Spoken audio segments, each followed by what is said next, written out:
stuff here.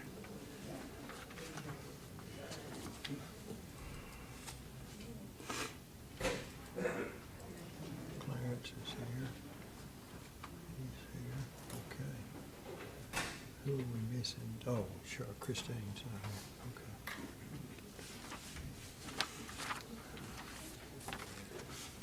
here.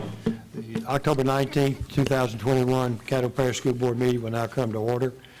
We'll ask Mr. Barry Rochelle, representing District 9, to lead us in a prayer and the Pledge of Allegiance. Will you join me in prayer, please? Dear Lord God, our Father, we thank you for your love, grace, and mercy. Father, we just thank you today for all the blessings that you've given us, Father. Father, we also want to thank you for the fruits of the Spirit that you give us, Father. Love, joy, and peace, Father. Father, we're here today in peace to bring everybody together, to join together, Father, in the education of our children, and to love on them and care for them. And Father, I just give you thanks right now. We all give you thanks right now, Father, for all of our teachers and the staff and everything that they pour into our precious children, Father. Father, just bless each one of those families. And Father, be with us here today as we make decisions for Caddo Parish School District, Father. Father, may we just honor you and give you glory in all the decisions that we do. And it's in Jesus' name we pray. And they all said, Amen. Amen. Amen. Thank you. I Pledge allegiance to the flag of the United States of America and to the republic for which it stands, one nation, under God, indivisible, with liberty and justice for all.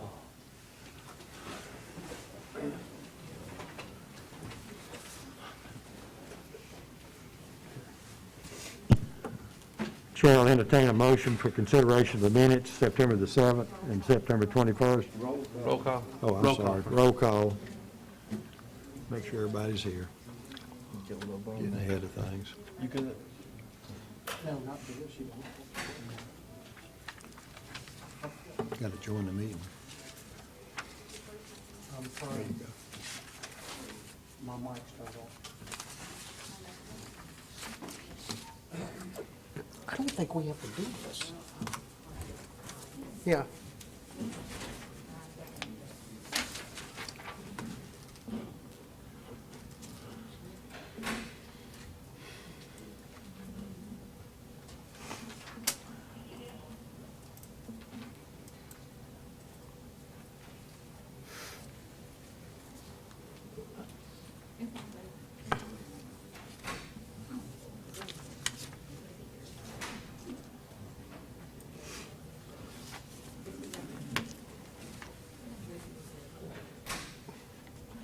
Dr. Benson, Ms.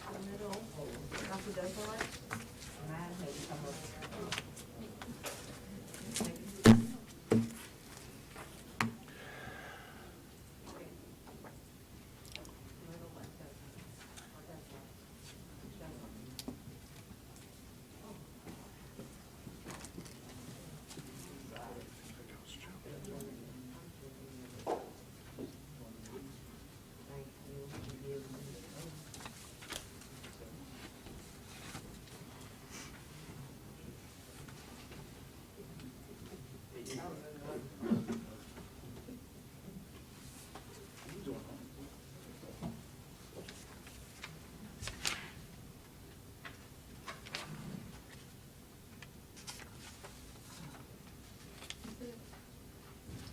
Got two.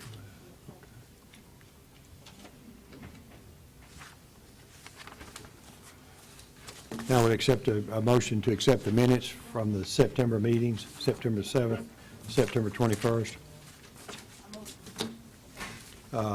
Ms. Bell? Move to accept the minutes from the following Mr. board. Dixon? I second that. Motion's been made and seconded. Can you please vote?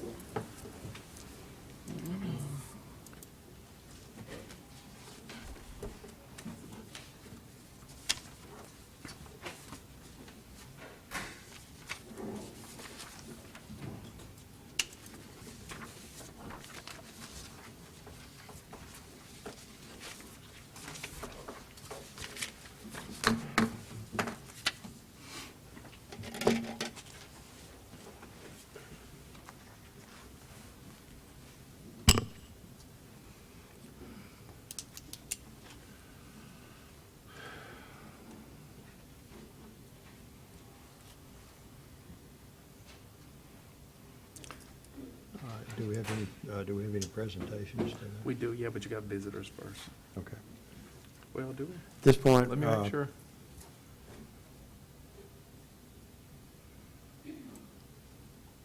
Yeah, well, presentations. Okay, yeah, we are, I'm sorry, presentations. Thank you very much, Mr. President. At this time, I'd like to invite Ms. Charnay McDonald, our Director of Communications, with presentations for this evening. Thank you, sorry about that. That's okay, I thought I read it. Whoops. Thank you, Dr. Gorey, and good afternoon, board members and community. We have some good news to present today. We'll start with a brief video presentation featuring one of our incredibly talented instructors at Southwood High School. We're celebrating the hard work of Leonard Holden, Director of Bands, on earning the Robert Wilhite Award of Excellence from the Louisiana Music Educators Association.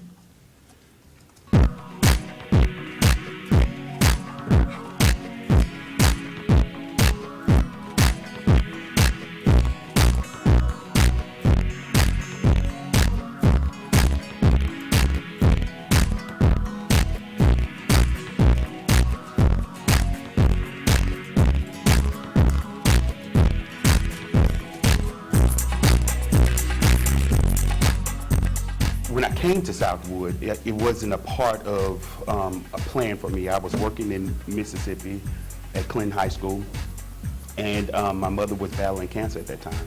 And so she called and she wanted me to be home, you know, and I was very close with my mother, and I was a major caretaker for my mom. And so I came here. I wasn't certified in Louisiana, and the plan was to either see my mother get better, or if she passed, I would move on with my life. But I got stuck. So we got here, and I didn't expect it to take off the way it took off. I didn't expect the community and all of the parents to, you know, embrace what my vision was. But it did, and it just kept building. And you know, I'm like one of those Baptist preachers. I'm just too stupid to stop. So, you know, so. It's been a ride. I've learned a lot about myself, and I learned a lot about teaching, and I think it was meant for me to be here. I'm pretty excited about this award. One, all the research I did on the award is this very influential director that worked with very impoverished kids and in low-income families, and he really knew how to pull the absolute best out of his students, and he created a name for himself. And so when I was asked about this award and if I would apply for the award, I had reservations because in my personal life, I really don't like a lot of attention, but I did it anyway, and to find out that people who do music also respect what we do and respect how we do it, that means a lot to me. So I'm the first one to receive this award. So when they told me that I won this award, I'm thinking like, you know, did they have a really good choice? So I'm just humbled by it, you know. And the absolute favorite part is when I get calls from students and they tell me all the life lessons that I tried to pour into them, that they get it, or they used it in their personal lives, or they're calling me to let me know when their graduation is, or how they got a higher ranking in the military, or just, you know, just these amazing stories that you think is a part of some television show, but it's real life, and to see that I had a small part in that, that's the best part about it. That's the best part.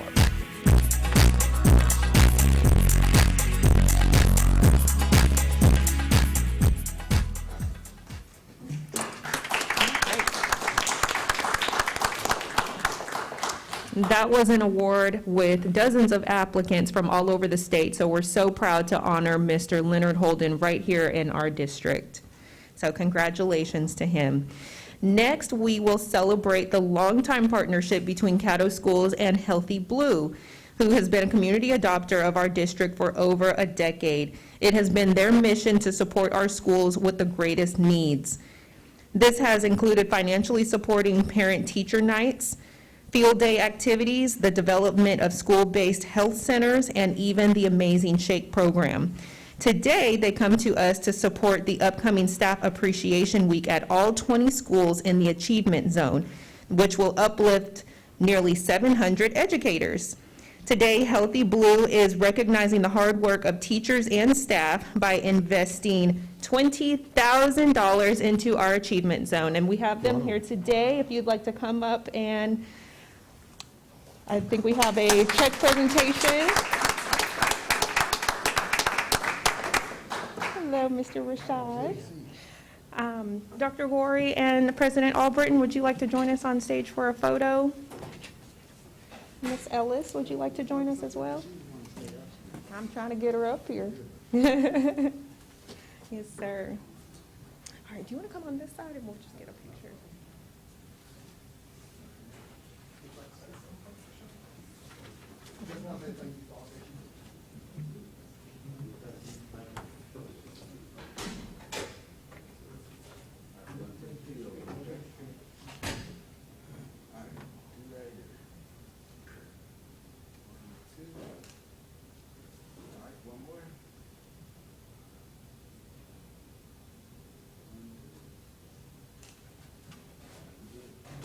Again, I just want to say thank you for all that you do. With my wife being educated as well, I know a lot of times things come out of pocket, out of house, so I'm glad I can do something to Thank you.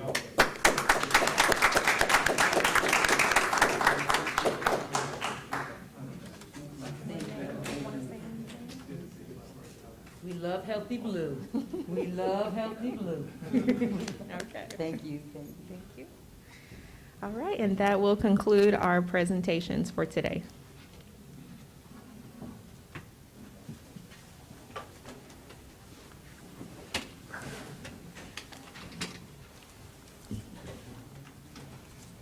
Next item on the agenda is the recognition of visitors. Caddo Parish School Board welcomes your input and comments during visitor section. When your name is called, please step to the microphone, give your name and address, and make your remarks to the entire board. Please limit your comments to no more than 3 minutes. The clocks on the monitor screen will help you keep you aware of your time. When the time runs out, your time is up. It is the board's policy not to respond individually to members of the audience. When appropriate, the board may refer concerns to the staff to be addressed. As this is a public meeting, we ask you to refrain from referring to personnel by name or incident. In accordance with school board policy, derogatory statements about or directed at a school board member, any employee, or any other person shall not be allowed. Thank you. First speaking request is Jackie Lansdale.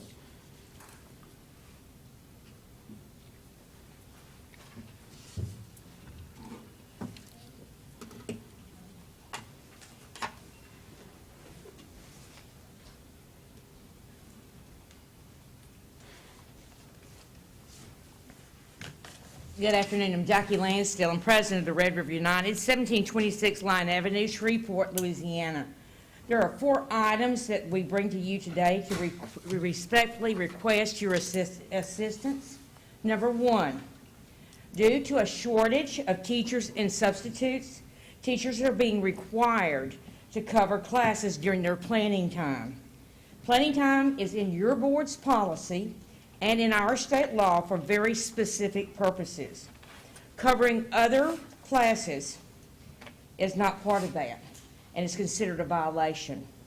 Yet, Caddo is not the only district facing this dilemma.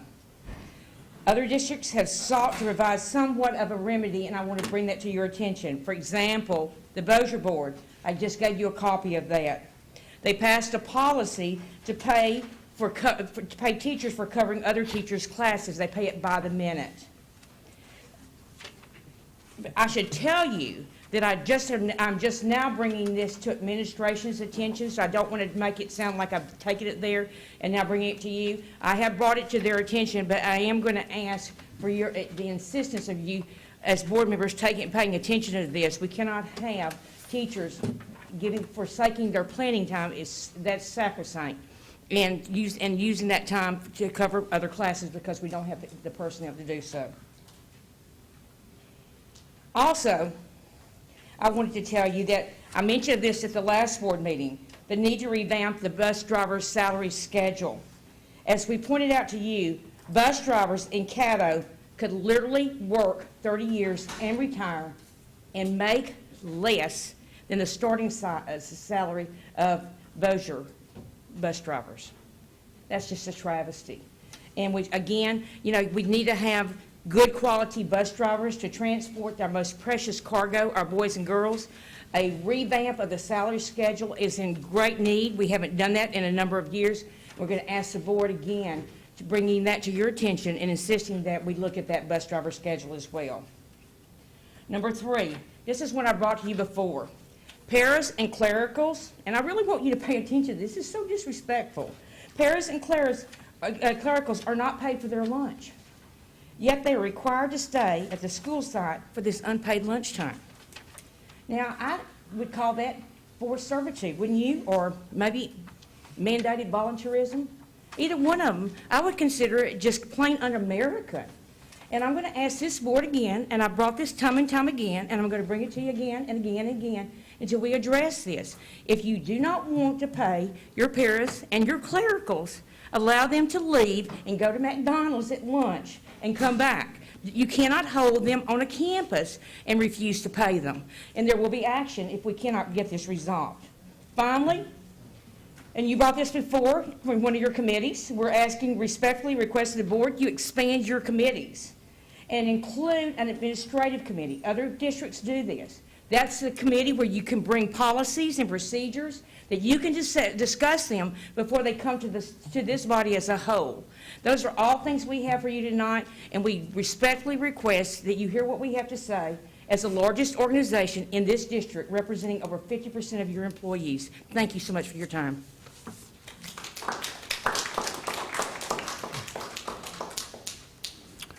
Next, Chris Chandler.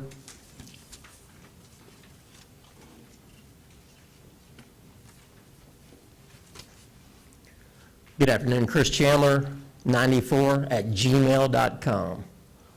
I'm here today, unfortunately, after going through all the procedures known to me to communicate to this board, to my individual school board member, to Dr. Gorey directly, to John as the president, a concern that has come up recently in our schools.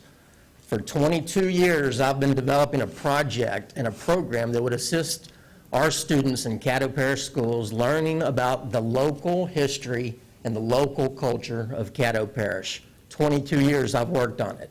I brought this project to Caddo last year, and I got a wonderful letter of support from Dr. Gorey saying he welcomes the American Millennium Project into every middle school and high school in Caddo Parish. Recently, I had a principal, and I won't name the name since you, John, said don't name names. I'm going to hold back on naming names for right now, but we are going to go public if we don't get our issues resolved.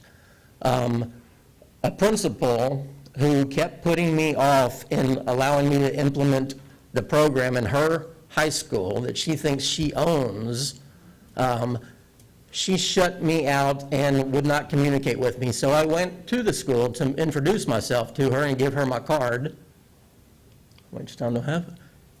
She refused to address the one simple question, which was, why do you think this program is not a good opportunity for your students? Now, I asked her that question in front of 2 witnesses in front of the school, and that led to a conflict by this principal telling me that it was her school and that she would determine what programs were allowed into her school. Very arrogantly, let me add, in the conversation. 5 hours later, I got a call when I left that school. She asked me to leave, and I left calmly. And there's 2 witnesses to the whole thing. I got a call 5 hours later from a staff member of the Caddo Parish Schools at the high level. He didn't call to ask what happened. He called to tell me what I did was wrong. Okay, so I teach students, and I teach everybody I know a simple principle: seek first to understand, then to be understood. I was not given that opportunity 5 hours after the incident happened at this high school. That was a Friday.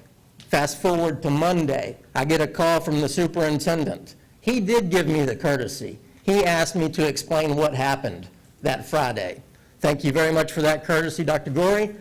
However, I told Dr. Gorey that I wanted to put it in writing, that I didn't feel comfortable talking over the phone, at which time he said I have 24 hours to get him something in writing. I got it to him in less than 1 hour. We have a challenge before this board. If you are not aware of this situation with American Millennium Project, please contact me so you are aware before this goes to the legal department. Reggie, I've also made a call to you. This is unnecessary. I'm doing something good for our students. If other people trying to do good for Caddo students are getting the same treatment that I'm getting, that might be why our system is not working very well. So I'm very concerned about my community and this school system. Thank you.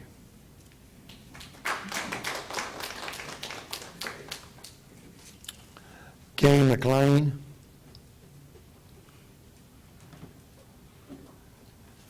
I have a little demonstration for y'all today, maybe just a second.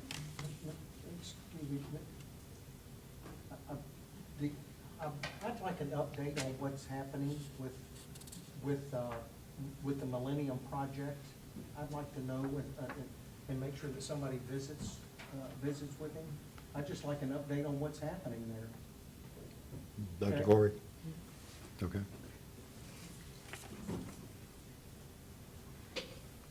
Hi, Katie McLean, 314 Pond Drive.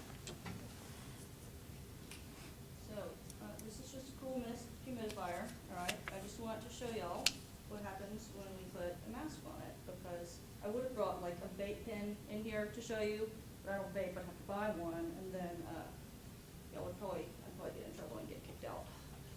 Okay, so, I don't know. Excuse me, Ms. McLean, excuse me, Ms. McLean, before you get started, I need your address and so forth. 314 Pecan Drive, All right. Shreveport. Shreveport? Okay. Yes, I don't know if y'all can see this. I'll give you a backer to it.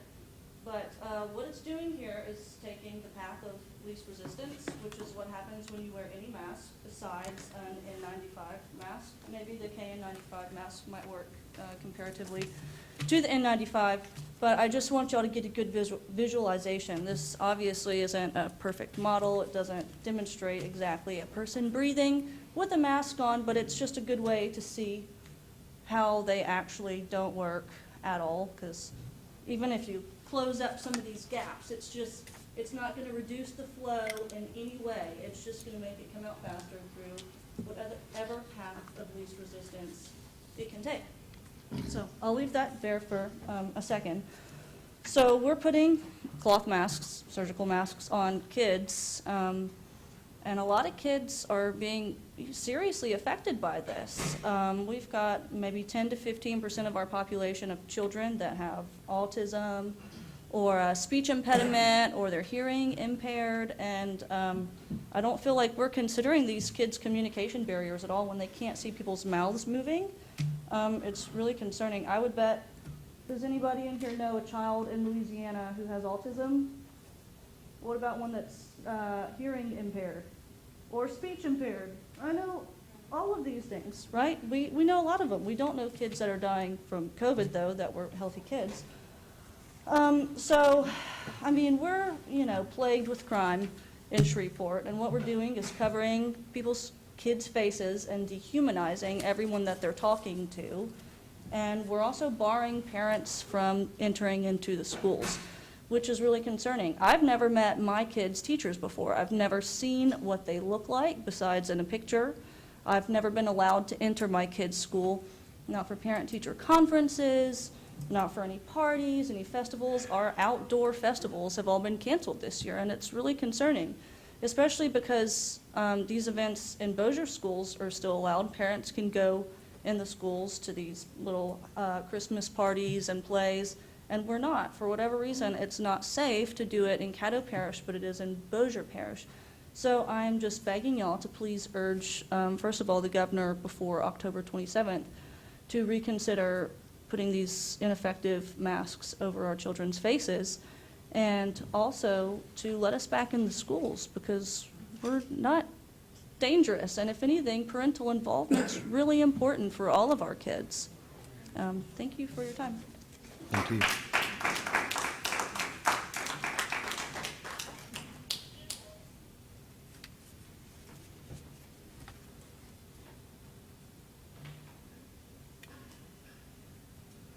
Mr. Bill Weiner.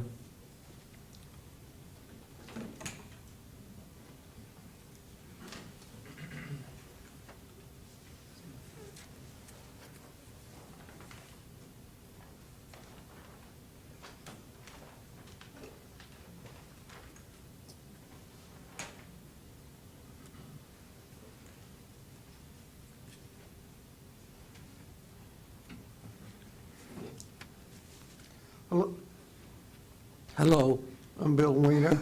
I live number 2 Longleaf Lane, Shreveport 71106. I'm a retired architect planner. I finished first in my class at Cornell Architecture and Planning School, and I've been active for 50 years trying to make this area a better place to live. It's important that we have green open space throughout the city to give relief so we're not just a giant trailer park. And the Arthur Circle School is closed and you're trying to sell it. I think this is the wrong thing to do. It can be repurposed for many educational aspects, like an art center for North Louisiana with all the arts there, not just the traditional things you think of like drawing and painting, but writing and music, drama. There's all kinds of things. It's a facility that should be kept and used. There are other things that can be done there. You have the Career Center up north. It does a lot of stuff, but it has so much that they're trying to teach and address, and they really need more space. You could have a Career Center South, but keeping the green open space in a neighborhood is critical for the planning of a community. It's a place where the children can ride their bicycles and go and be with each other, shoot some basketball goals or other activities. In fact, I would like to see the school board try to acquire more park-like facilities to teach other things. Any questions? I left you a package with more details, and I don't know if you got to read it, but read it, and if you have any questions, call me, and we'll discuss it. But it's critical to keep what we have. Thank you. Thank you.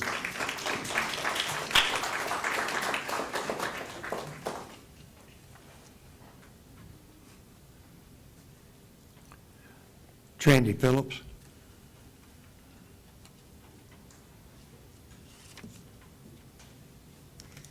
My name is Trandy Phillips. I live at 8313 Steel Meadow Drive.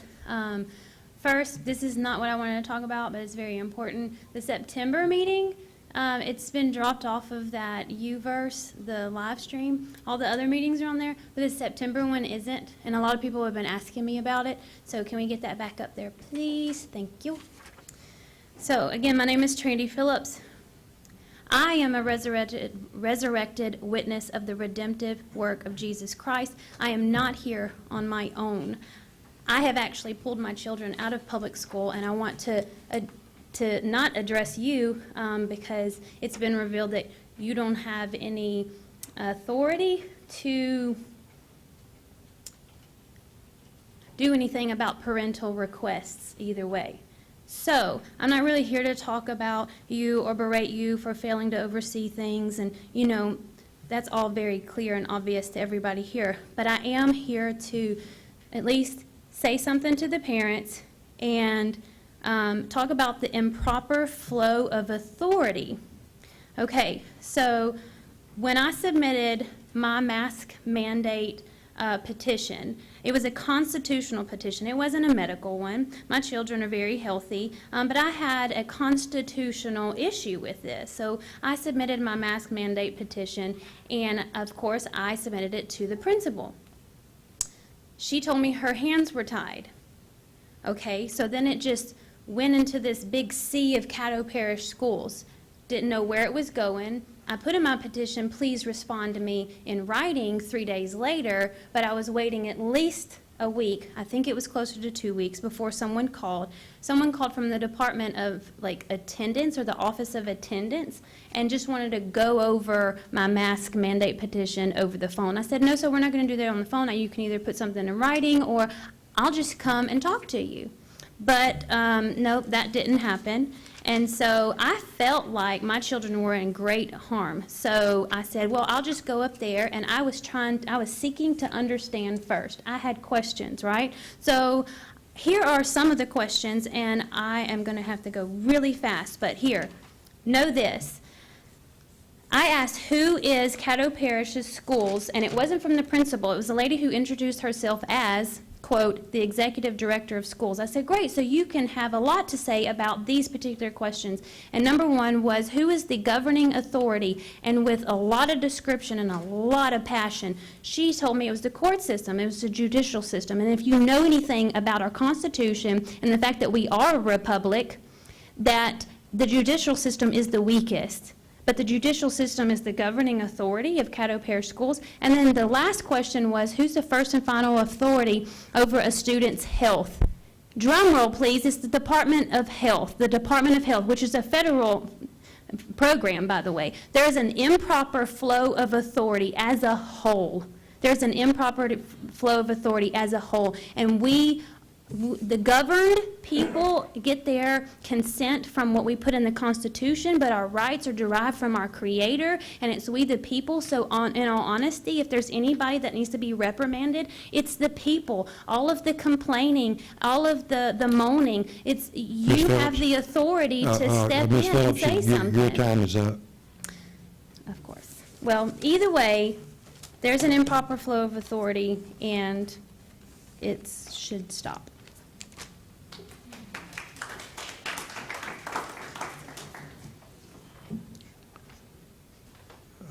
Kicks and Wills.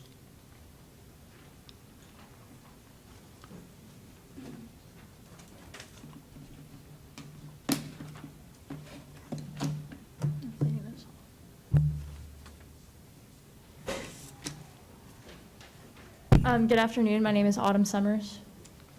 My name is Kingston Wills. We will be sharing our time. Our address is 400 Travis Street. The duty of the education system is to properly prepare students for their adult life. And this act extends to the act of voter education and voter registration. Voter registration is an effective community tool to help ensure that the students of Caddo Parish become civically active in the Shreveport community after graduation.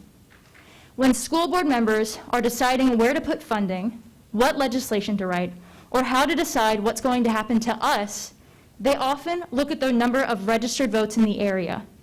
What they find is that only a small number of eligible students in Caddo Parish are registered to vote. And what they think is that high school students don't care about what decisions you make. When politicians are deciding decisions, they don't consider us, simply because not enough of us are yet registered to vote. At the last school board meeting, all of you encouraged us to represent our fellow students' interests as we had before. In response, the People's Promise Youth Division has written legislation for a parish-wide voter registration day. But before we discuss the legislation, I want all of you to take a look at who's here. Raise your hand if you're a student. Yeah. And if you haven't noticed, every single person who has spoken today, and I bet at all the other meetings, are adults. And not a single one of them is as directly affected as we are. The students standing here today also care about the votes that you cast, connecting to our lives. At Caddo Magnet High, I have already proposed this very legislation to my principal, Mr. Middleton, and we are now having an entire voter registration week in March of this school year. And when I heard about this and mentioned it to my friends and classmates at Bird and Southwood, I wondered, why don't we have this? And then I realized, we can.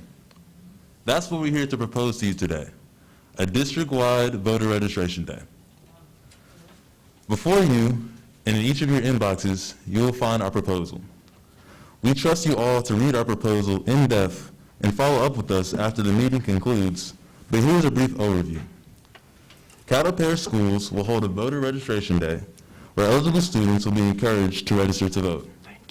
We recommend that schools host their voter registration days in the spring, which will give the opportunity for the optimal number of students to have reached the age of eligibility.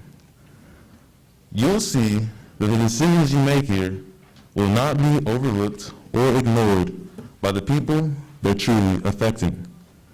With or without our help, we will be registered voters. With your support of this legislation, we will be on your side. Thank you.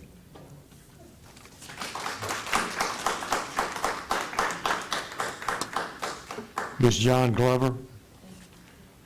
Mr. President. Dr. Goring, I'm not real sure who you would talk with these young adults here. I know, yeah.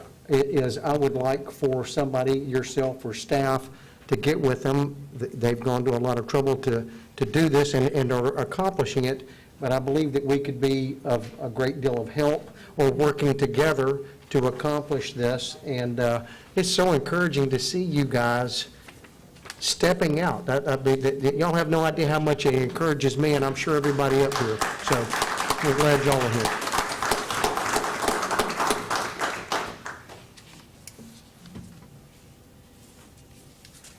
Ms. Glover. Good evening, John Glover, 9100 Walker Road, apartment 121, Shreveport, Louisiana, 71118. And Jesus answering them said, "They that are whole need not a physician, but they that are sick." They that are sick. We here in this arena, time and time again, we showcase only the positive. Only the positive. You never see any amount or any student come forth and say, well, this child has worked significantly hard and he has risen from that F to that C, or even from that C struggling to that B. We never see that. We never hear it. And yet, we say it's all about the children. It's all about the children.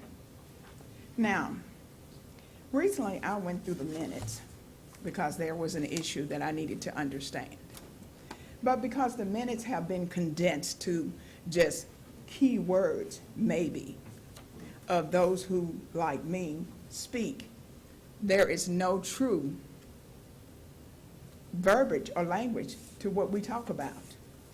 I wanted to understand why that was, but then I remembered it was said that it was costly to include visitors' comments, not a sketch over, but the comments.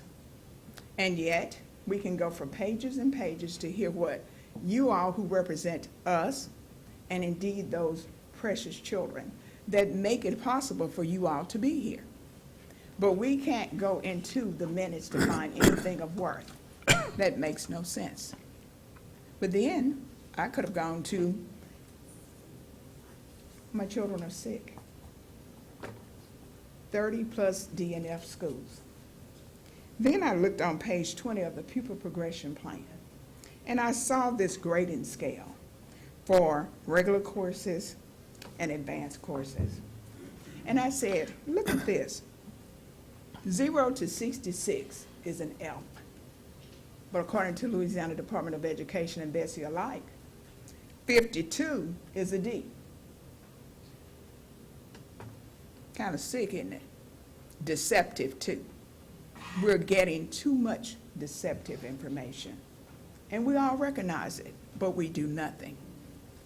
Now, recently I did send to my school board rep, LDOE, and Bessie, my position with regards to them removing the letter grades. And I asked them why. You need to be focusing on why these children are still failing all these years later. So those who are not sick need no physician. What will the physicians do for those who are sick? Thank you.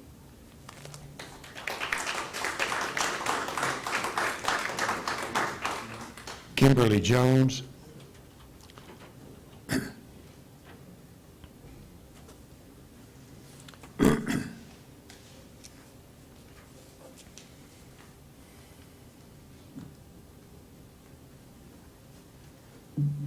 Good evening. My name is Kimberly Jones. My address is 252 East 71st Street, Shreveport, 71106. I'm here for 4 concerns. First, as a member of the nonprofit Cedar Grove Affirms Real Effort Care Neighborhood Association and a resident of Cedar Grove, I want to personally thank my school board representative for District 6, Ms. Mary Tramiel, for attending our First Amendment Accountability Day on October the 2nd, 2021. I also appreciate that she stayed around to answer questions and provided contact information, because we are all accountable for our neighborhoods. Second, again, I'm requesting to dismantle the magnet schools throughout the parish, bring back the neighborhood schools with equal resources and opportunities. Third, Mr. Jimmy Jones and myself have repeatedly tried to schedule a meeting with either Mr. Keith Burton or Dr. Goree concerning implementing the STEM Gym Academy at the elementary, middle, and high school level. Just like that gentleman is saying, it's very difficult to bring new ideas to this area. So we would like for someone to please contact us. And 4, as this is Breast Awareness Month, and as a breast cancer survivor, I invite you to the Pomoja Art Society at 3806 Linwood Avenue, Shreveport 71103, for a visual art exhibit and reception on Saturday, October the 30th, from 5 p.m. to 7 p.m. Thank you.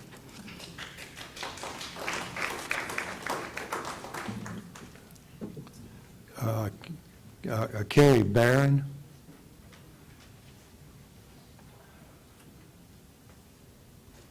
Mr. President. Hello, my name is Corey Barry. Just 1 minute, please. Okay, thank you. Obviously, it sounds like that, and I think she said her name was Kimberly. Ms. Jones. Okay, Ms. Jones, I don't know if anybody, it sounds like she's had trouble getting in touch with somebody. If somebody with staff could please visit with her and maybe schedule a time? Absolutely. Absolutely. Thank you. Good afternoon. Good evening. My name is Corey Barry. I'm actually here just to offer an extended hand of services from parents. Homicide, suicide. We have been providing the Caddo Parish School COVID masks and hand sanitizer. And also on tomorrow, we will be presenting a teacher with a Teacher Appreciation Award. We're here to offer support and let teachers know that we are here to support them and bridge the gap between community and schools. So anything that we can do on our behalf to help you all reach the community, we are here. And thank you. Thank you.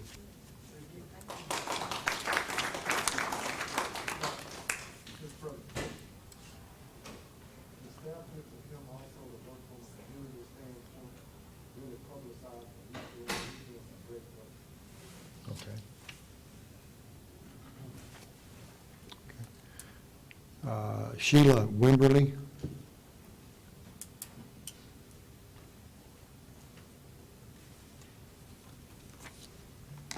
Good afternoon.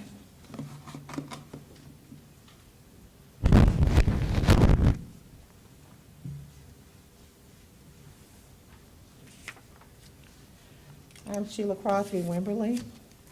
Good evening, Dr. Goree, to the entire board. That's my school board representative, Dottie Bell. I have some questions. Of course, I know you can't answer questions, but I definitely have some questions about the pupil progression plan. My first question to all of you, how soon do you receive that plan before it goes to committee to be placed on consent? And have each and every one of you read it thoroughly from page to page? I think there are like 23, 24 pages. I just received it on yesterday, so I have to be honest that I have quite a few questions, and I only got to page 9. What are some of the various intervention options when students fail to meet the minimum academic standards approved by the board? There was a recommendation, 2017 Bessie Bulletin 1566. I didn't see a copy of it actually listed in the plan. There's also a Bulletin 741, the Louisiana Handbook for the school administrators. And I want to know how I can get a copy of that. Also, with respect to grades 1 through 5 promotion, how early on students are struggling or they identified? You stated that in the plan, once you figure out that they are struggling, there's a plan put in place. So is it a 2-week, 3-week, 4-week period before you actually put a plan in place for those students who are struggling 1 through 5? How many hours of support a week do those students receive? I think that's very important.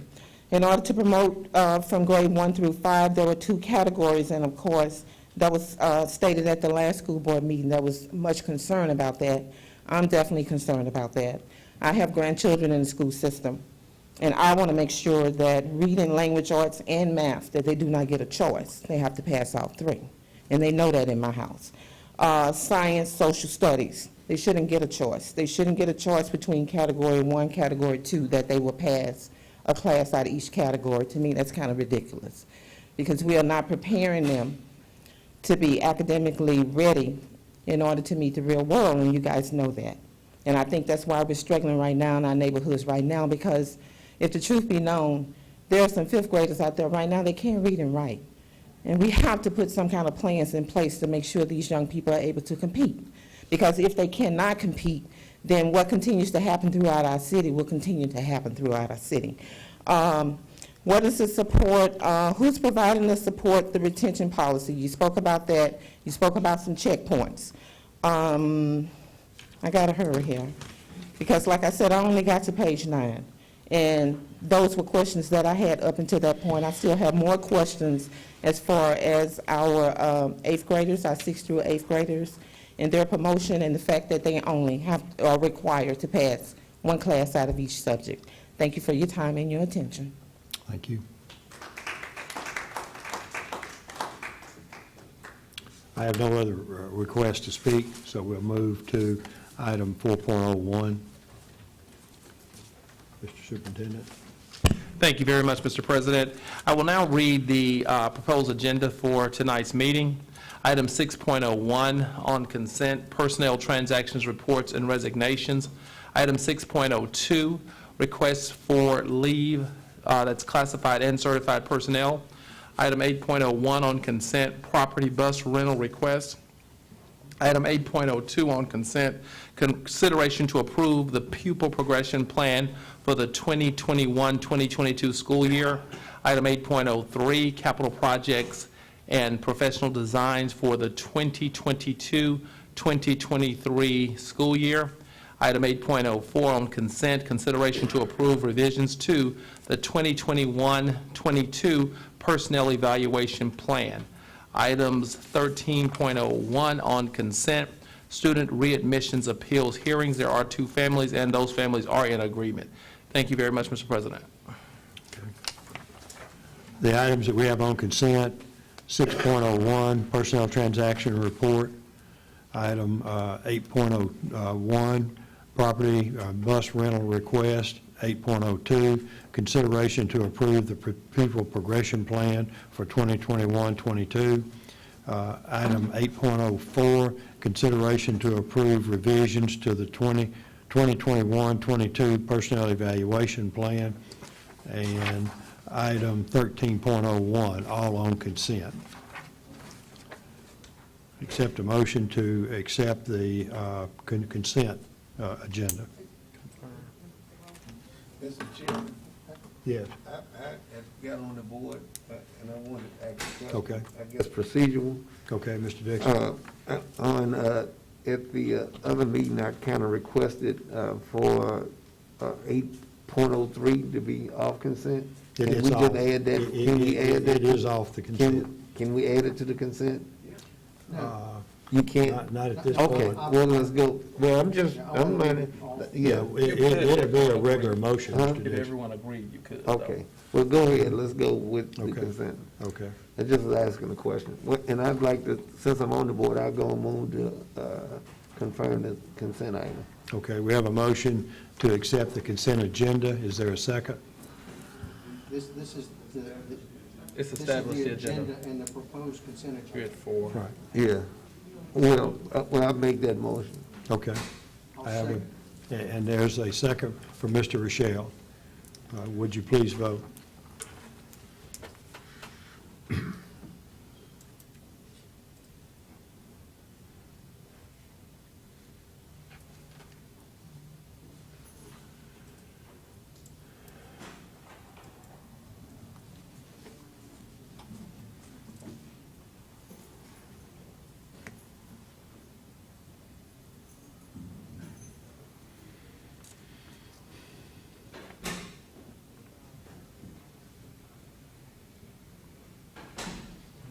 Now we move to item 6.02. Well, you got to confirm. Oh, okay. And we'll have to confirm the vote, I'm sorry. Need a motion? Need a motion to confirm the consent agenda. I'll move. Mr. Dixon has entered a motion. Is there a second?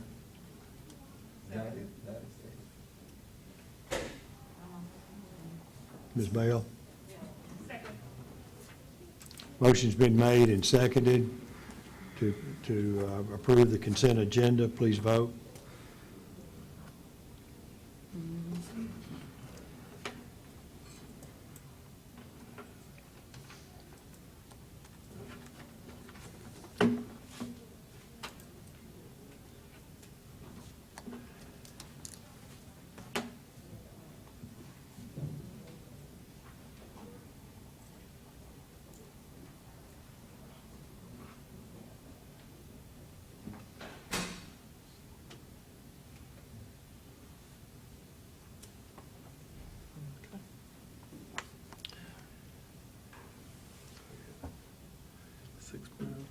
Motion passes. That takes us to item 6.02, request for leave for classified and certified personnel. I need a motion on that effect. Mr. Rochelle?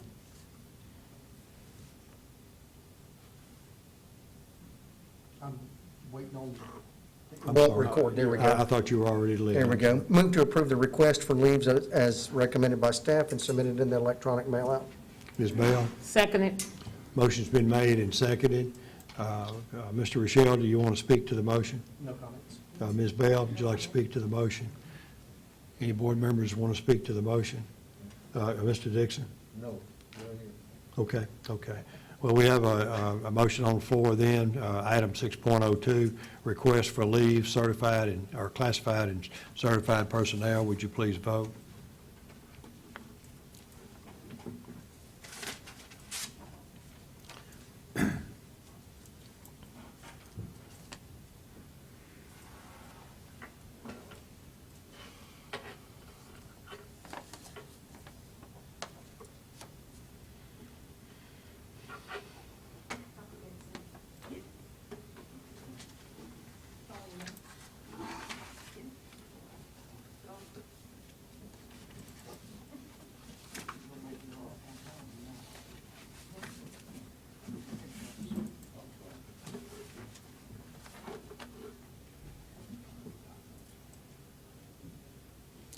Motion's approved. Next, we move to item 8.03, capital projects and professional designers for 2022-23. I'll accept a motion on that item. Dr. Dozart? Thank you. Move to approve capital projects and professional designers for 2022 through 2023 as recommended by staff and submitted into the electric mail out. Is there a second?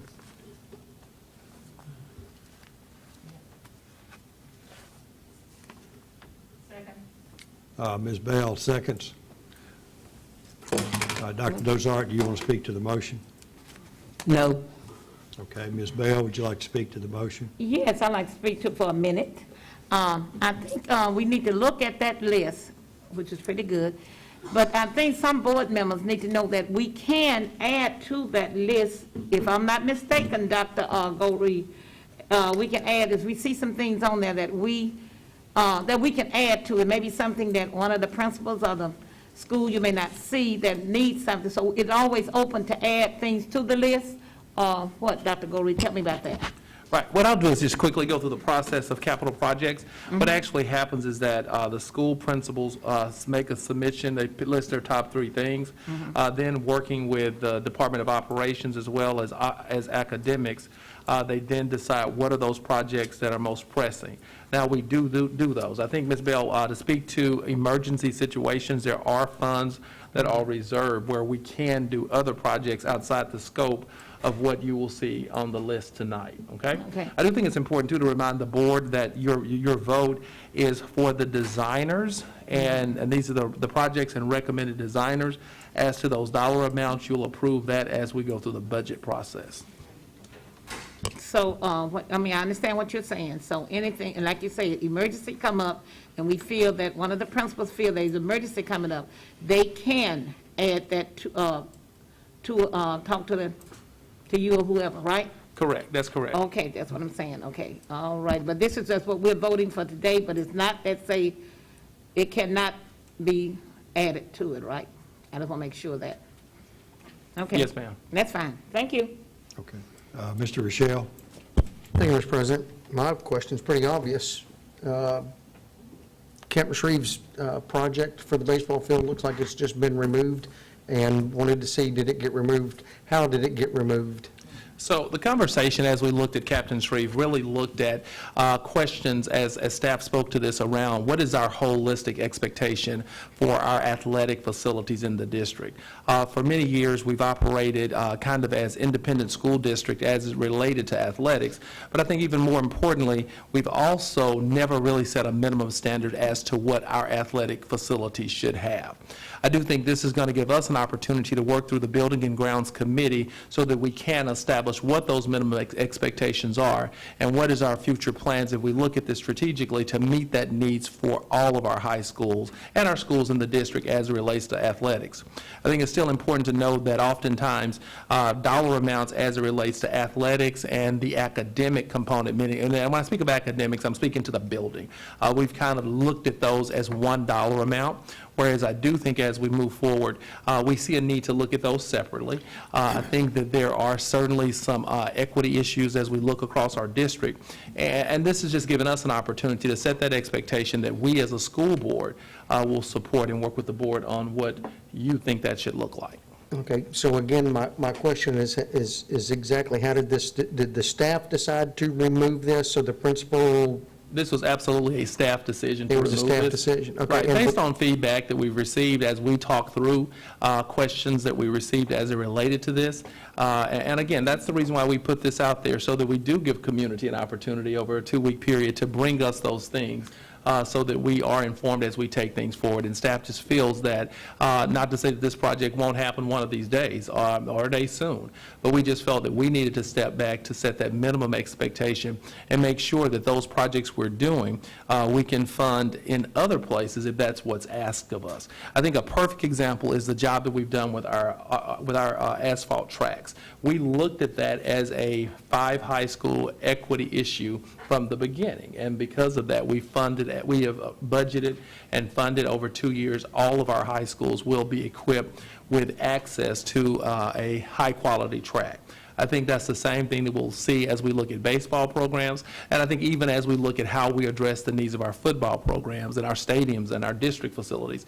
I think those are things that we as a district need to wrap our hands around so that we can control, for economy of scale, and making sure, though, that we are also providing all kids with the best athletic opportunities possible.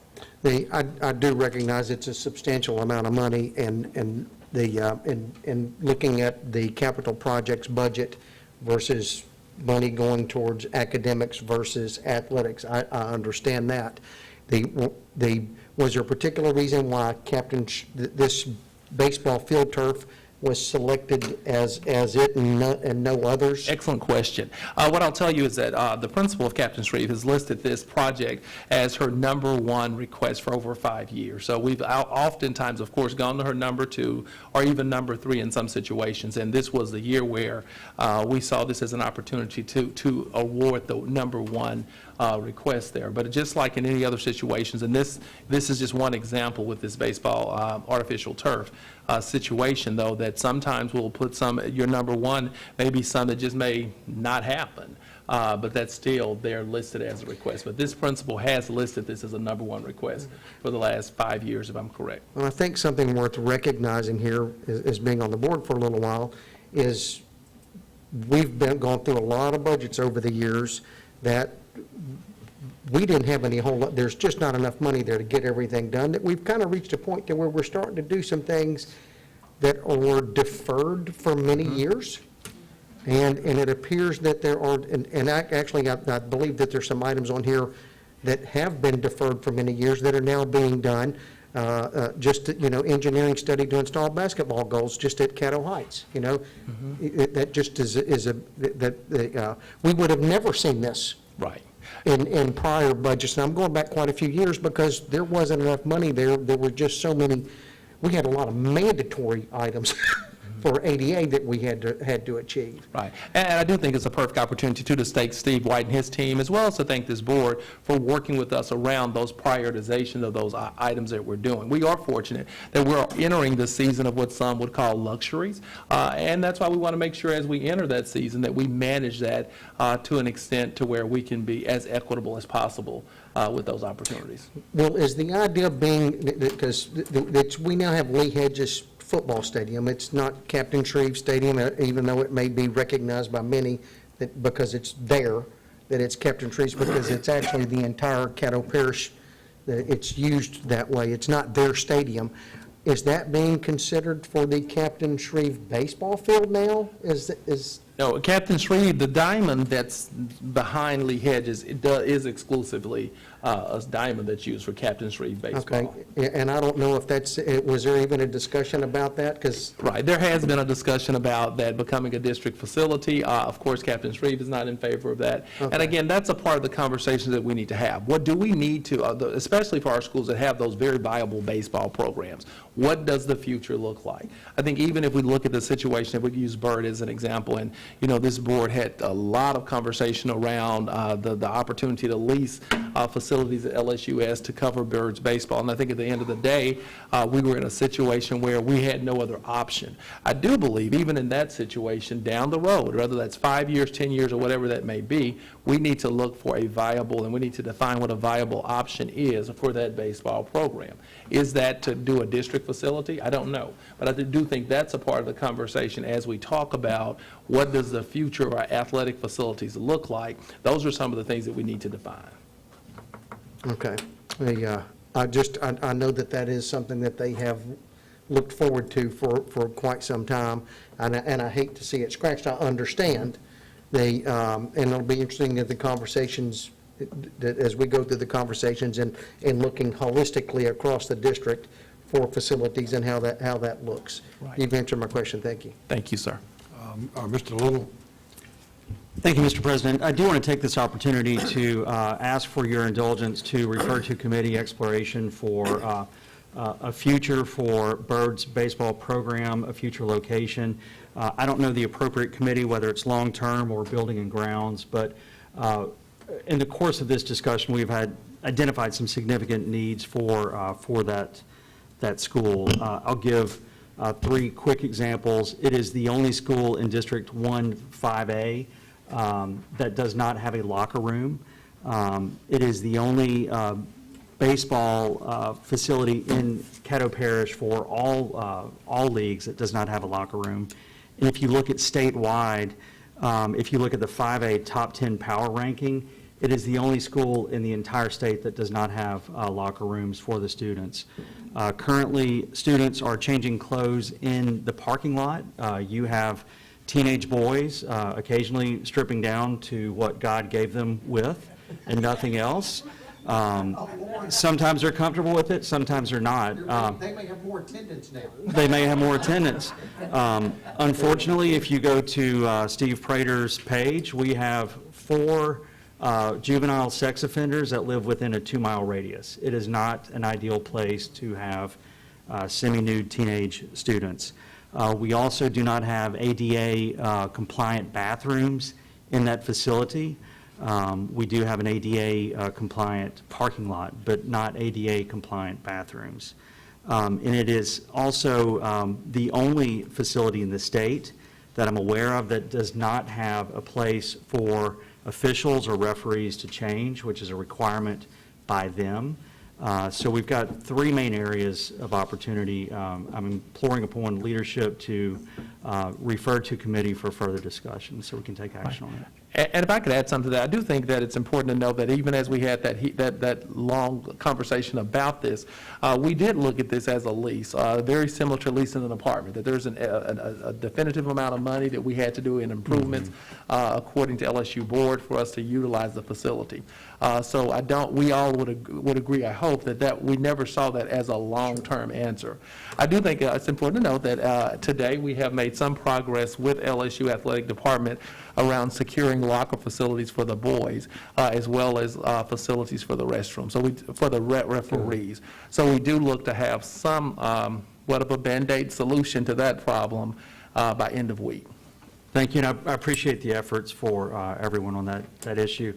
And I would say that there are short-term solutions, which you have done a great job of identifying, but then there's long-term solutions, and that's where the committee referral would come in. So I appreciate some action on that end.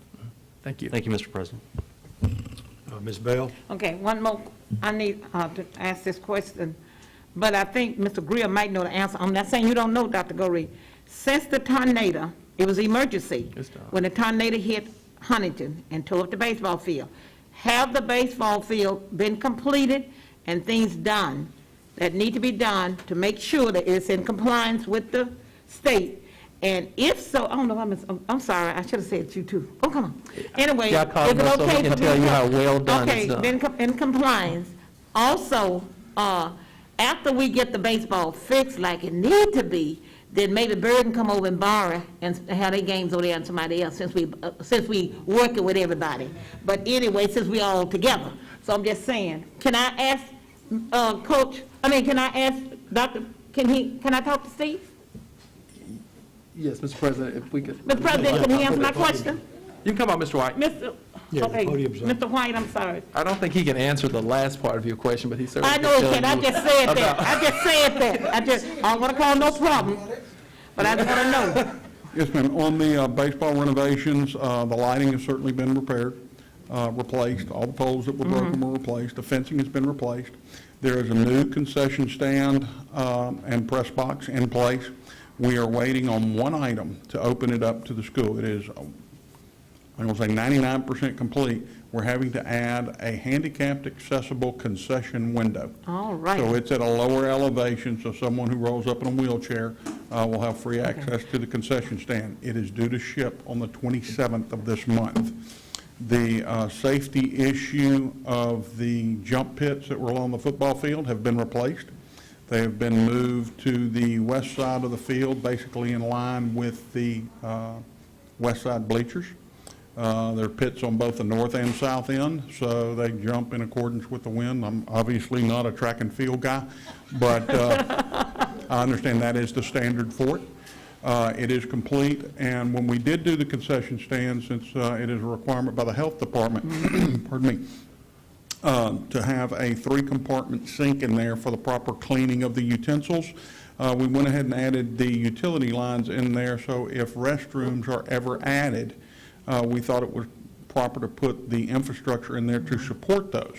So we won't have to dig across the field again. It's all there, ready to go. All we've got to do is plumb into it if it's ever needed. It was a very minimal cost to step up from a, I believe it was for the sink, we needed a 3-inch line for drainage, and for the restrooms, we recommended a 6 due to the length of fall across the field. So that's all done.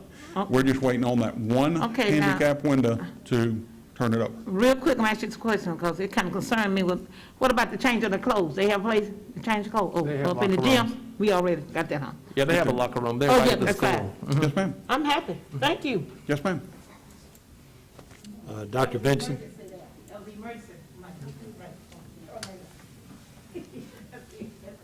Yes, sir. I'm not sure who this question is for, but if we approve the designers, aren't we also approving the projects, so to speak? The list of projects, yes, sir, you are approving on that. What you're not approving right now exactly, that is a budgetary figure, but certainly it will be brought before the board as each one of these projects bid for the board's approval on each of the final bids of the projects. Yes, sir. Well, Mr. White, don't you think that's kind of superseding the budget process if why is it such a rush to approve the designers? I guess that's my If question. we don't get this out and designed now, we don't get them bid early, and what we experienced last year, and we're anticipating the same thing this year, materials are so hard to get. Right now, we're understanding that roofing is taking up to a year to get some of the materials. Last year on our air conditioning project, some of the air conditioning equipment did not come in until the first week in August. So we're looking at longer delays on equipment. So we're making an attempt to bid these as soon as possible so that we can get these out and get these approved. I believe the first allotment of the capital projects money is sent to us, as Mr. Howard, I think that's in January. But we try to get that and get these out for bid. And when we find that we do get them out early for bid and give people an opportunity to purchase their equipment and get it in, the prices run a little bit cheaper for us. So it's an economical reason we're doing Yeah, it. that does make sense. Toothpaste is hard to get almost, but, so I guess the designers are willing to be locked into these estimates, I'm assuming, because that's the way they would order and, Well, they actually won't do the ordering. They'll draw up the plans for it, and we'll advertise it and put them out for bids. The contractors, on the other hand, would have to, based on their bid, accept those bids. Of course, that comes back to the board for your approval. At that time, once it's approved and we get a contract going, well, actually, the contract is the offer made by the contractor and the acceptance by the board. At that point, we give them that their bid was accepted by Caddo Parish School Board, and they can go ahead and order materials. And what that allows them to do is try and get it in where they're not having to pay for rush shipments, or in such of the cases, you may have heard at some other school districts, pulled all the air conditioners off the roof and their new air conditioners didn't make it in. So then they had to go, but the contractor had to go get temporary air conditioners to put on the roof. We're trying to give our people as much time as possible to do these jobs so they can do it as economically as possible for us. yes, sir. And how do we, and thank you, all that makes good sense. How do we prioritize our capital need, our projects? How do, or is it just we go and we look at something, or is it, how is it decided? Well, there's a committee that makes those recommendations to the board. It's primarily made of the academic directors, the maintenance department, because they know on maintaining the equipment what things are in desperate need of repair. This year we included the PE supervisor to tell us which one of the athletic facilities, since he's running those, which ones are in worse condition. Which we also have Chief Operations Officer there in case if he knows of something that we don't, and he takes, and also the Chief Academic Officer. We, in the Capital Projects Department, it was set up years ago that we do not have a vote on this committee. Since we'll be the ones performing the jobs, they wanted us to stay out of picking the jobs. We do make some recommendations. If we know that there was a roof, such as at Summerfield last year, that all we were able to do is put a Band-Aid on and keep it from leaking in the rooms, but we know it's in desperate need of a roof, we bring that up to the committee to vote on. We mention that such as Crestwell, some structural deficiencies in that building. We mention that, but again, we don't have a vote on it. It goes to the people from the primarily the academic side of the house, the maintenance department, and some of the chief officers. So can you marry the CEO principals list along with this committee? How does that fit and work? Because, you know, on one side, we hear the list of, the principals list, and then now it's like this committee work, and I understand the And committee. they work but- from the principal's list. It's not that they bring new things. They only look at what that principal recommends, I think is one part Yeah, of this. we compile all, we send out to the principals, list your top 3 desires, not necessary to put a price on it. With our experience, we'll do that. The principals then ship that back in. If anybody does not, if we don't receive it from anyone, we give them 2 or 3 reminders trying to get that in. So they're included in the process. At that point, we compile all that into a single booklet for the academic, well, for the committee to look at. And then we also try and take and put that on a single, as much as we can on one page. I think this year it took 4 or 5 pages to list all the projects and all the anticipated budgets. So we do that, and then also we brought in, I think the one at Creswell is one we recommended, just because of hazard if the brick starts to fall off the building. And then the Summer Grove roofing. We knew all we had money to do last year was put a patch on it, and that particular wing's in desperate need of a proper roofing job. So we recommended those, but again, that was voted on by the committee to do that. We try to provide all the information for them, but it's where we start with every year is you get the request, top 3 requests by the principals. The maintenance department makes a request of every, or they compile a list of everything they know that needs to be replaced. You know, whether it could be air conditioning equipment, plumbing issues, roofing issues, things of that nature. And then we'll take votes, and basically what we do with the 4 academic directors, the PE supervisor, and the maintenance department, we go around one by one. You know, each academic director is responsible for his or her own schools and say, give me a recommendation for what you want. They put it down, we add it into a spreadsheet that is displayed on a board where everybody's looking at the dollar amount, knowing what our budget should be, and we start carving off of that until we reach the end of the budget. Well, you know this process well. One last question for you. When does an athletic facility becomes the school's athletic facility? St. Lee Hedges, that's the one I can come up. When does it becomes Captain Shreve's, or how? I don't believe it ever does. Years ago, the stadium was with Captain Shreve, and at some point prior to my tenure, I believe the football field, the track, the soccer field, and a small field all to the north of that, that's between the stadium and the housing development just to the north. All that was broken out and created an area for Lee Hedges Stadium. And to the best of my knowledge, please correct me if I'm wrong, Dr. Corey, that never goes back to the high school, in this case Captain Shreve, unless the board wishes to do so and vote support it. Yeah, and that predated me playing football here. It's always been a district facility for a long time. I don't know if it was ever devoted to Captain Shreve. In fact, it never will be. If you look at the economy of scale, I think you're going to see what's going to happen is more facilities are going to become district facilities, even as we look at what our needs will come in the future. I think, and forgive me for my ignorance, I just don't want to have to ask these questions over and over. Because, you know, you hear, hey, I've been on the board a long time, so they've heard this stuff and I haven't, so forgive me. Because my position is every athletic facility, to a certain degree, is Caddo parishes, and we need to treat them all somewhat equally, for lack of a better word. And so I thank you so much that was all my questions. My question for Dr. Goree is, so we can add, as Ms. Bell said, we can add maybe to this list? Because I would like to offer an amendment to have the stadium lighting at Booker T. Washington upgraded. The lighting hadn't been upgraded for a long time, and maybe you can tell me when you go to a game, you have to look over like this, and it's wooden poles.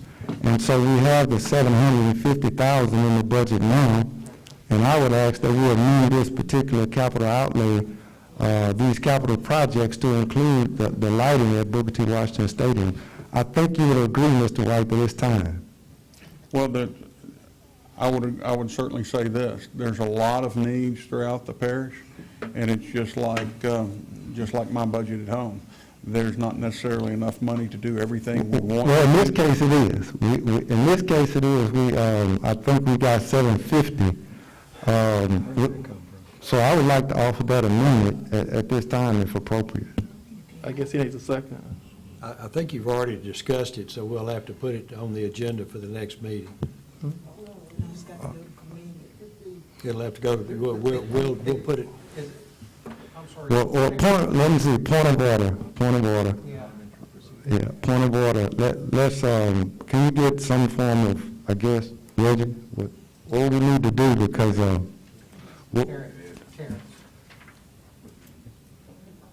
You discussed the motion prior to, which is a violation, basically, so you... You should have stopped me. Well, what it amounts to is you discussed something before you made the motion. You should have made the motion initially. So Yes, sir. you basically violated the Robert's rules. Okay, what can we do to get a... Motion first. Yes, And I sir. think that's what the chair has already ordered. that's what I'm saying. Right. Okay, tell me, what's the proper procedure? I'll have to come back to you to offer the motion. No problem. Okay. Mr. Little. Thank you, Mr. President. Mr. White, while you're up there, I just have a quick question. This is the stadium at North Caddo, is that correct? Your eyes may be good enough to see. Not really, but I believe that's the stadium at North Caddo, yes, sir. Okay. I counted the risers. It looks like it goes up 20. It's 20 levels. Yes, sir. Is there a corresponding stadium on the other side that's equal size? Or is it just one side? I've been to a track meet there and I can't remember. No, there's a stadium on both sides. On both sides? Yes, sir. And it looks like it sits, has seating for 3,500 people. But it doesn't look like Tiger Stadium. I mean, it's not huge. No, sir, it is not. But on our budget, I see we've allocated $50,000 to power wash it. Yes, that was a recommendation through the maintenance department. They had received bids on it. They just felt it was more than the maintenance department should be spending. So they recommended it and the committee approved it.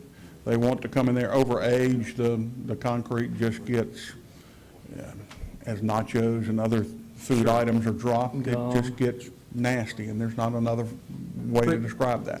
I mean, is there special equipment other than a standard power washer that would be used? It just seems inordinately expensive. It seems like it would be time-consuming because there's a lot of surface area. A lot of surface area, because this includes both sides of the stadium. Also, while you're there, we're getting the concrete walks underneath. But those were the bids that Tommy had received, Mr. Smith had received for that for the year before, and just felt that it was more than the maintenance department should be able to just pick up and run with. Okay. So I'm going strictly on his recommendation on that. That's not one I priced out, but I have no reason to doubt him on that either. Okay. Yeah, it's probably an ethics violation if I bid for $49,000, because, but. There's going to be other bids. It just seems very high to me. Again, I've never power washed a stadium. Yeah, it's just a big area. Yeah, and this is similar to the amount that we paid to do this at BTW, if I remember correctly, and maybe I'm misspeaking. I think that one was done through the maintenance department. Okay. And they just said, they couldn't And that could have been absorb two. to that. Yeah, I in the knew it was same a fiscal year. conversation around BTW getting this too. So, but for smaller projects, I mean, our maintenance department can do it themselves. I presume we own power washers. I would assume, but I don't have any firsthand knowledge of that. Okay. I mean, just for that price, if we're doing this every year, we could hire somebody who's the official power washer of Caddo Parish. Yeah, but please be advised, this isn't the very small power washers that you buy at Home Depot. Right. These are typically the trailer mounted and much higher pressure pumps as you go, as you park that on the ground level and you're going up 40 or 50 feet, you're having to overcome the pressure of the water in the hose. So it takes a much more sturdy, heavy-duty commercial piece of equipment than what you or I as a basic residents would pick up to power wash our driveways with. So then there's the chemicals, and it's got to be hot water probably, and all. Oh, I'm sure you've seen those trailer-mounted rigs going around town, that they'll have one gigantic tank of water and then 3 or 4 smaller tanks of the chemical to wash and to cleanse, and, yes, sir. Okay, I just wanted to ask, it just seemed very high to me, but I don't have much of a perspective on it, so, thank you. Yes, sir. Dr. Dozart. Thank you, Mr. President. Mr. White, I think I'm clarifying, we're going back to Captain 3 when Board Member Dr. Vincent was questioning why it was could you repeat that question again, Dr. Vincent? About Captain's Reeve in the stadium that is one person, one. Yeah, who does the stadium belong? Oh, that's what I thought you said. The stadium is called Caddo Stadium. I don't know why they said all of this, but way back when driver's education was in a program in the school system, they utilized driving around that area because it was, kind of quiet over that way and safer. And then they started using, when I said they, I mean Caddo Parish schools. We had maybe 8 or 9 high schools participating in the driver's education program. And they utilized that in the fairgrounds. And somewhere we were told, now I don't know if it's in a policy or writing, but we were told that we could use that stadium, and somewhere it was established with coaches and principals that was Caddo Stadium because they started using it for track, and they started using it for, like we had district games, district tracks, district and city. Well, we had 2 different regionals. One was city and district. Let me take this thing off. Can you all hear me? Yes, ma'am. Oh, yeah. Okay. Back when I first came here, we had all of these programs, and somewhere along the line, we ended up going to Captain's Reeve because it was a newer school, and they had more facilities to accommodate our schools. And so somewhere it was labeled that is Caddo, not that particular schools, but it belonged to Caddo, the whole school system school. Yes, ma'am. I think that predates me. Yeah, and one thing I'll add too, and I agree with Dr. Dozart. Now, according to Board Member Rochelle, and we certainly look forward to going to the minutes tomorrow, it was probably originally tied to Captain's Reeve. I do think sometime there in the, I'm going to guess the 70s, it became Caddo Stadium, and as a football player, I played, and Jamboree was at Caddo Stadium. Right. And I'm sure a lot of that decision was around the need, because that's not just that's a home field to Captain's Reeve, Byrd High School, as well as half home to Southwood High School. So I think at that time, the decision was made that will become a district facility. And I do think that's why you see the higher quality football field and things of that nature there, because multiple schools play there. We will research that, though, and get you some answers as to when did that all happen. Now, Lee Hedges happened even after I graduated, which was in ~89. So that was even later than that when it was renamed Lee Hedges. As a matter of fact, it has, the last time I was over there was a couple of months, the beginning of school. They've improved since there was no, it was such a mess when I first came here. Dr. Dozart, if I could, is there a question? Oh, I'm sorry. Go on. Okay, thank you. Ms. Green?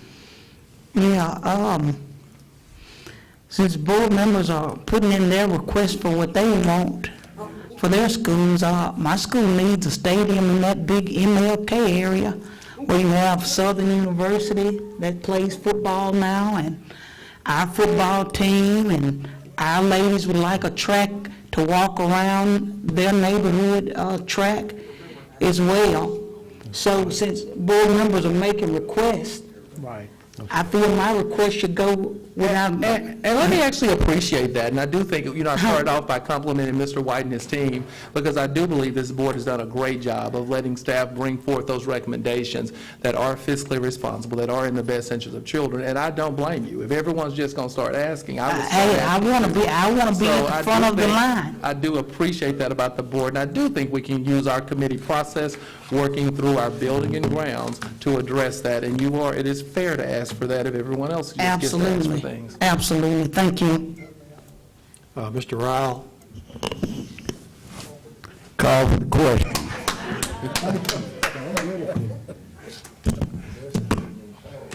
The question has been called. Is there a second? Ms. Bell, seconded.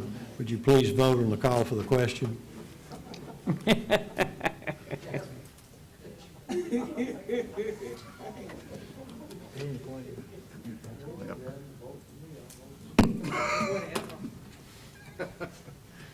that alumni to do something. No. 5 more people. You gotta get the southern. Right. Right. You gotta get the southern. I think you got to join the meeting about it. Steve did the.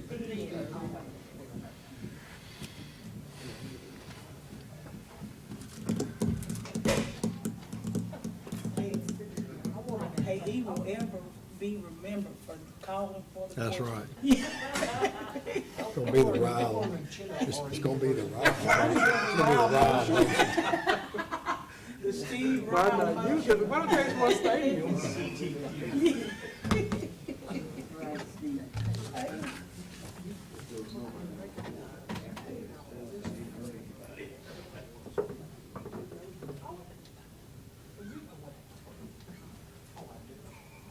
Motion carries. That takes us back to the item 8.03, to approve capital projects and professional designers for 2022-23 as recommended by staff and submitted in the electronic mail-out. Would you please vote?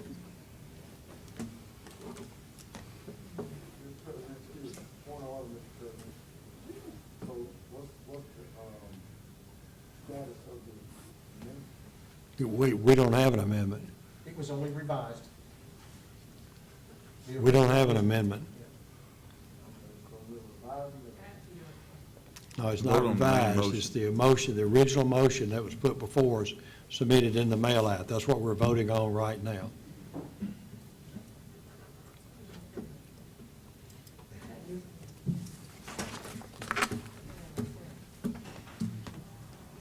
I would like to add that I thought Mr. White did an excellent job in describing the process for the approval of capital projects, and I would suggest, Dr. Vinson, that you would adhere to that policy or that process.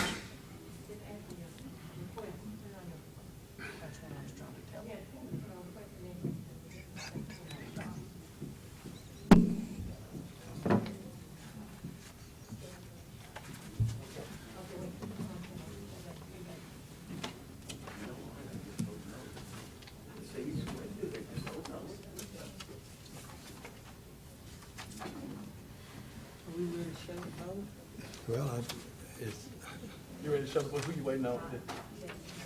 Oh, Dr. Benson, okay. waiting on Dr. Vinson's vote.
Motion carries.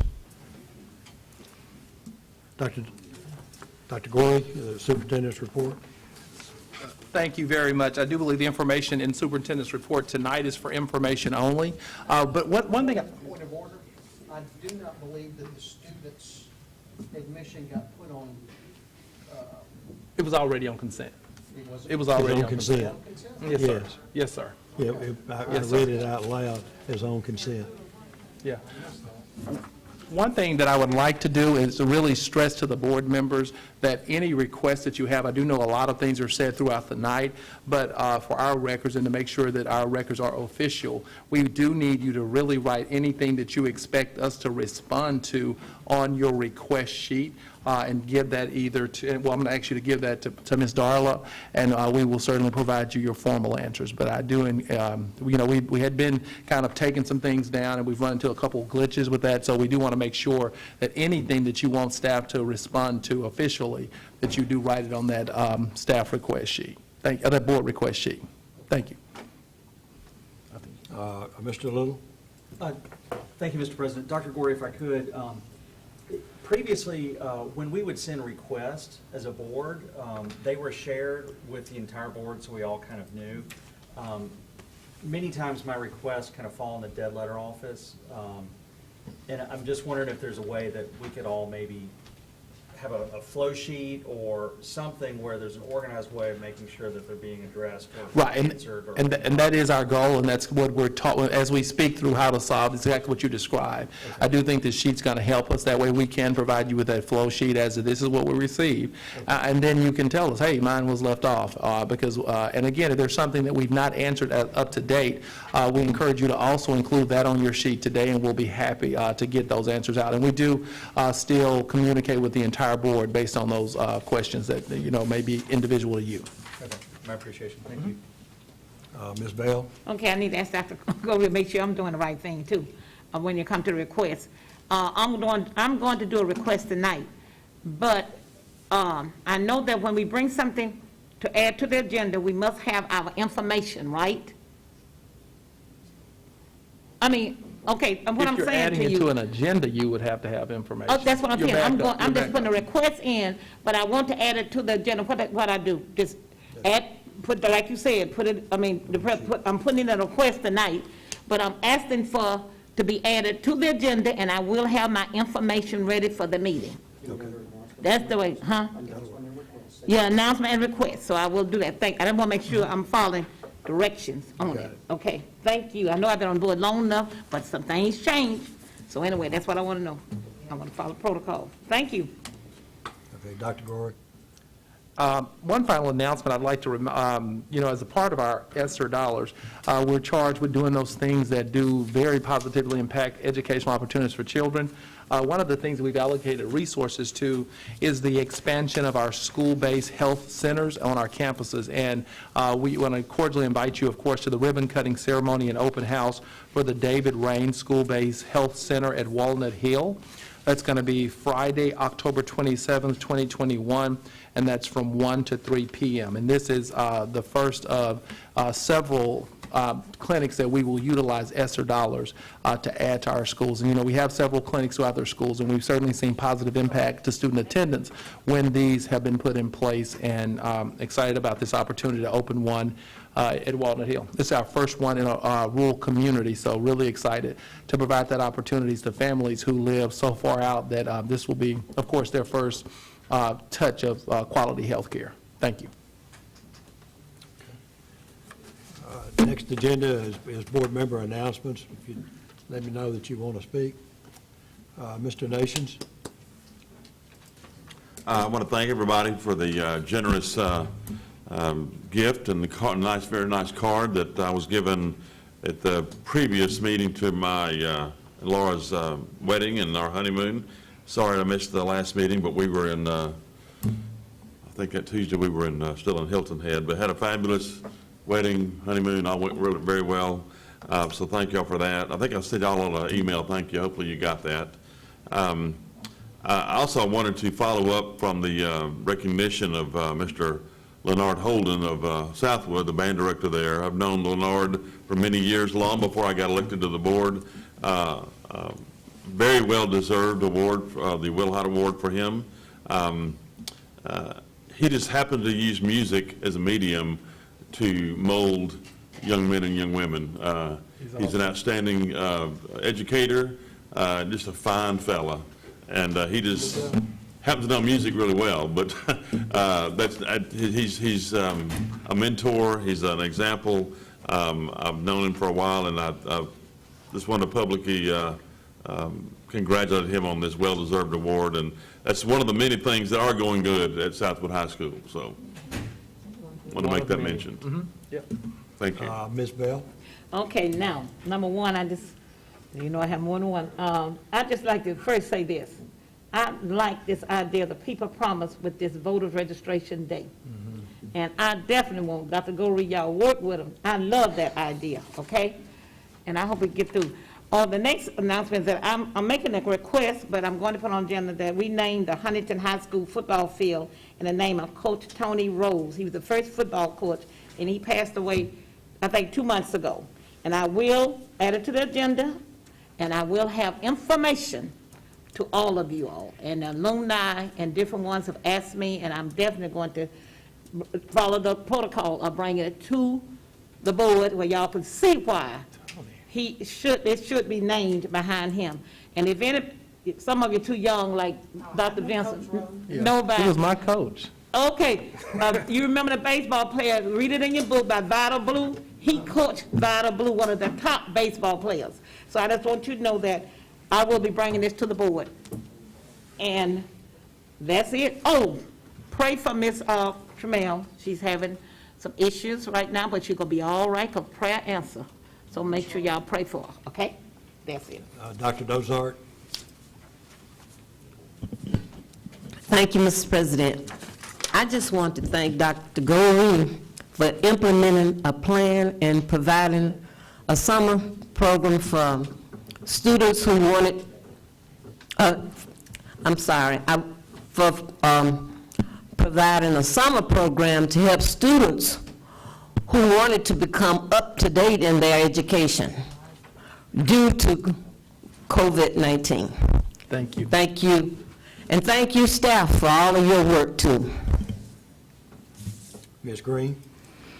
Yeah, Ms. Bell, actually, one thing I admired about Coach Rhodes was he came, when I was at BTW, he came back and made sure he subbed and helped coach. And he was definitely one of the greatest subs I had at BTW.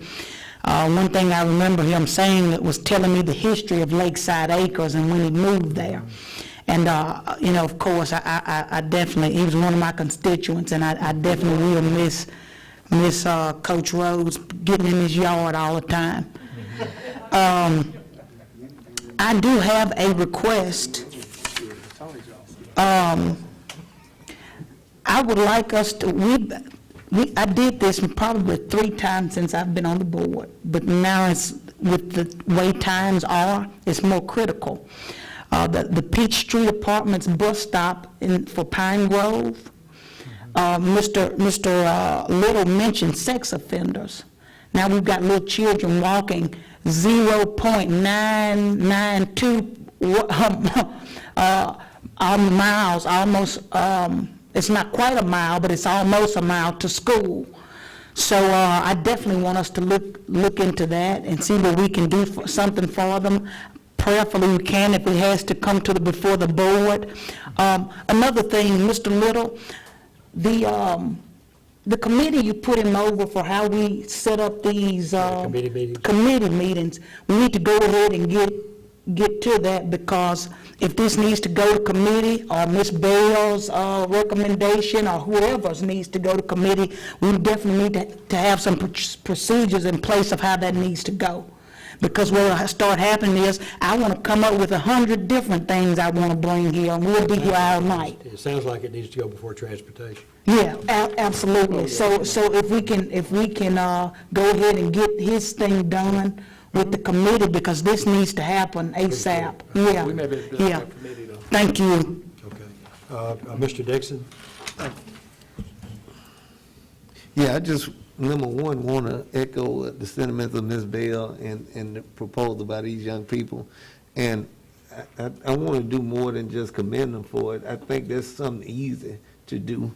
And so I'm requesting, and I put it in writing too, that we put this on the next agenda to make that happen, and give them enough time to organize and plan, because I'm sure they have to get with the registrar and all of that.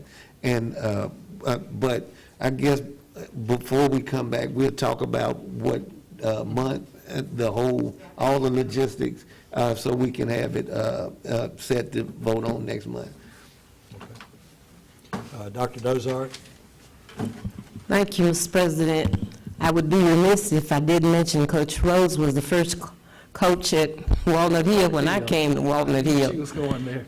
And he also taught driver's education with me, and he was such a gentleman. We were running short of cars, and we had to share a driver's ed car, and Coach Rose would take his smaller car and bring it and put it in my driveway and give me the driver's ed car, and he'd go back home, and I'd go out and drive, and then he'd come back and get the car. He was so good. I didn't have to do a lot of maintenance, a lot of things, and I knew his family.